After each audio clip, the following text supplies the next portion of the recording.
Super velvety and creamy একটা pudding এর recipe নিয়ে চলে আসছি। চুলার অবস্থা অনেক বেশি খারাপ, সেদিকে ফোকাস না দেই। তো যেই পাত্রে হচ্ছে অ্যাকচুয়ালি আমরা ক্যারামেলটা বানাবো সেটাই আমি চুলার উপরে স্ট্যান্ড দিয়ে বসিয়ে দিয়েছি। এরপর লাগবে শুধুমাত্র চিনি, অ্যান্ড এখানে আমি বেশ কিছুটা চিনি দিয়ে দিচ্ছি। তোমরা তোমাদের পরিমাণ অনুযায়ী হচ্ছে চিনিটা বেশি বা কম নিয়ে নিতে পারো। আমি যেহেতু আজকে পুডিংটা একটু বেশি বানাবো তাই এখানে আমি হচ্ছে 4 চামচ চিনি দিয়েছি। এখন হচ্ছে হালকা আঁচে এটা রেখে দিব, আর এটা এমনিতেই গলা স্টার্ট করে দিবে, দেখতেই পাচ্ছ। ক্যারামেলের কালারটা আসার জন্য ওয়েট করছি। তো এই তো আমার ক্যারামেলের সুন্দর একটা কালার চলে আসছে। ক্যারামেলটাকে সেট হতে দিয়ে এখানে আমি দুধ গরম করে নিচ্ছি। এখানে আমি লিকুইড দুধ নিয়েছিলাম, আমি বয়েল করে ঠান্ডা করে নিয়েছি। এরপর এখানে আমি একে একে 5টা ডিম ভেঙে নিচ্ছি, দেখতেই পাচ্ছো। এই কমপ্লেন করে যে তাদের পুডিংটা ভেঙে যায়, অ্যাকচুয়ালি ডিমের পরিমাণ কম দিলে কিন্তু পুডিং ভেঙে যায়। আর এখানে আমি আরো 2টা গুঁড়ো দুধ অ্যাড করছি। আর তোমরা যারা ডিমের গন্ধ নিতে পারো না, এখানে ভ্যানিলা এসেন্স অথবা এলাচের গুঁড়া যেটা আছে সেটা দিতে পারো, বাট আমি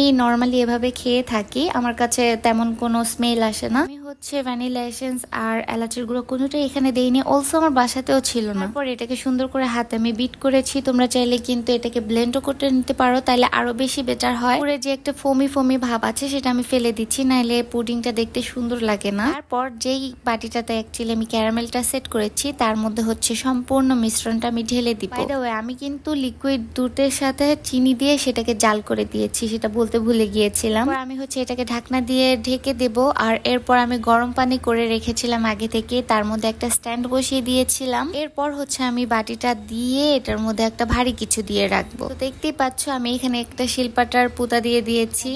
হাতে গোনা জাস্ট 20 মিনিট পর আমি দেখছিলাম এটা হয়েছে কিনা। মাশাআল্লাহ মাশাআল্লাহ মাশাআল্লাহ, একদম মাশাআল্লাহ হয়েছে। কি বলবো, আমি হচ্ছে ফার্স্ট টাইম একটু বড় বানিয়েছি, কারণ বেশিরভাগ টাইমে আমি হচ্ছে ছোট ছোট বানাই, বিকজ আমি সপ্তাহে 2 বার 3 বার একদম খেয়েই থাকি। হচ্ছে অনেকদিন হয়ে গিয়েছে পুডিংটা বাসায় বানানোই হয় না, তো আল্লাহ আল্লাহ করে এবার আনমোল্ড করার পালা। রেডি, 1 2 3।